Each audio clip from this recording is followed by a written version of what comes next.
Mending Wall is perhaps one of the most widely quoted poems of Frost.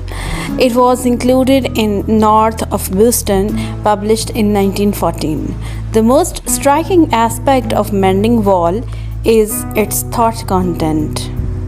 Now let's move towards its text, and before moving ahead I would like to ask you people to subscribe my channel and visit my channel to see the magic of literature. Something there is that doesn't love a wall, that sends the frozen ground swell under it, and spills the upper boulders in the sun, and makes gaps even two can pass abreast. The work of hunters is another thing. I have come after them and made repair,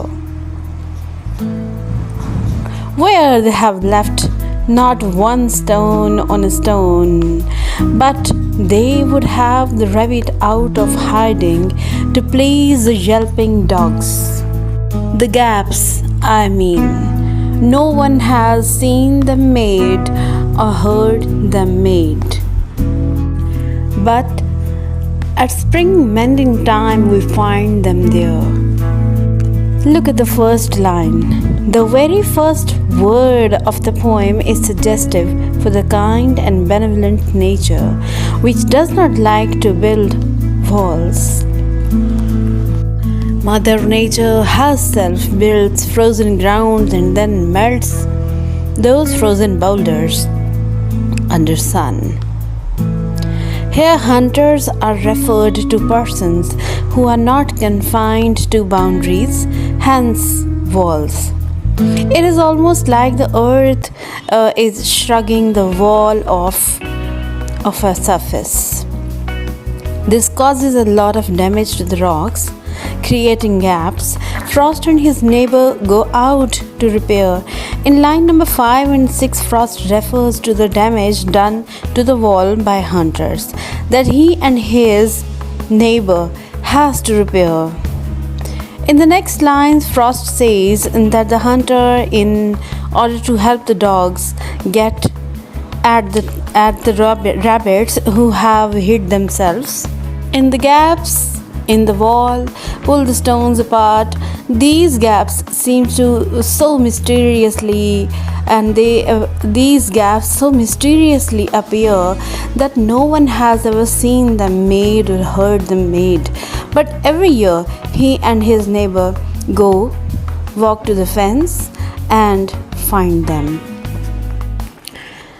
I let my neighbor know beyond the hill, and on a day we meet to walk the line and set the wall between us once again. We keep the wall between us as we go, to each the boulders that have fallen to each, and some are loaves and some so nearly balls. We have to use a spell to make them balance. Stay where you are until our backs are turned. These lines are really very symbolic. As in every poem of Frost, we can find a lot of symbolism. Same is the case here in the Mending Wall. As the poets say, we keep the wall between us as we go. It means that both the poet and his neighbor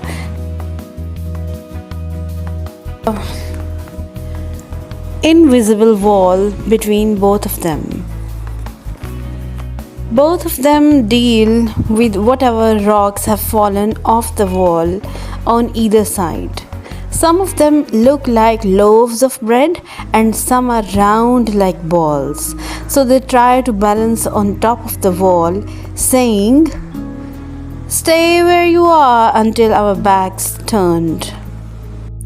Both the poet and the neighbor try to repair the wall which is made of stones, but they don't ever try to break the wall, to mend the wall which is between both of them.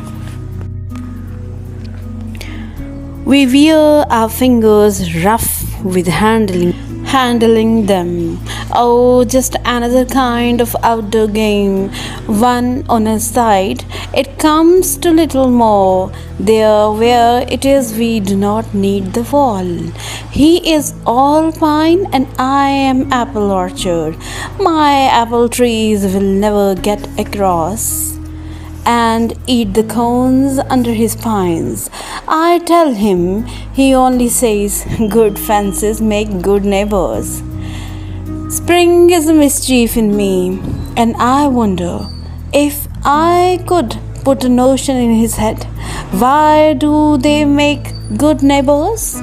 Isn't it where there are cows? But here there are no cows. In these lines, poet tries to tell his neighbor that there is no need of walls. The pine trees would not be eaten by poet's apple trees. So, is there any need of wall? But he promptly responds, good fences are necessary to have good neighbors. While mending the wall, their hands get rough and weary, since it's spring and poet feels mischievous to make his neighbor ask himself why these walls are necessary. Isn't that only true if you are trying to keep your neighbors' cows out of your fields? But there aren't any cows here. Basically, wall is the symbol of artificial barrier. It stands for hatred and prejudice. Wall is also a symbol of preventing growth of brotherly feelings and communication. Now let's move ahead towards the end of the poem. Before I built a wall, I would ask to know what I was walling in or walling out, and to whom I was like to give offense. Something there is that doesn't love a wall, that wants it down. This is a very important line, please underline it. Something there is that doesn't love a wall, that wants it down. I could say elves to him, but it's not elves exactly, and I would rather he said it for himself. I see him there bringing a stone grasped firmly by the top in each hand, like an old stone savage armed. He moves in darkness, as it seems to me. Not of woods only and the shade of trees. He will not go behind his father's saying, and he likes having thought of it so well. He says again, good fences make good neighbors. I think all of us can observe that the younger man or the poet has much more flexibility than his former neighbor. The older man, the farmer, is a traditionalist and is not at all prepared to change his views. He represents the orthodox society. He goes on repeating his traditional version of good fences contribute to the betterment of the relationships amongst neighbors.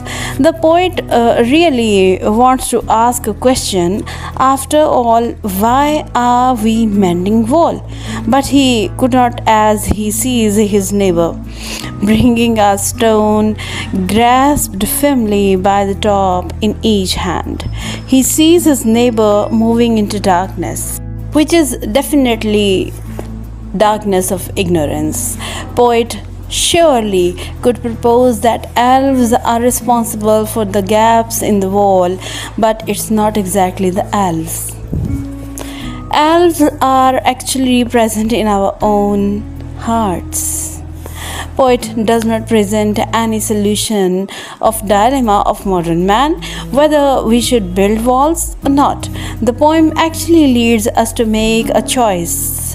Which of the two is right, the speaker or his Yankee neighbor? Do tell me in the comment box. I will definitely come up with a new video of Frost in Frost series. Keep supporting, keep watching my channel. Thank you so much.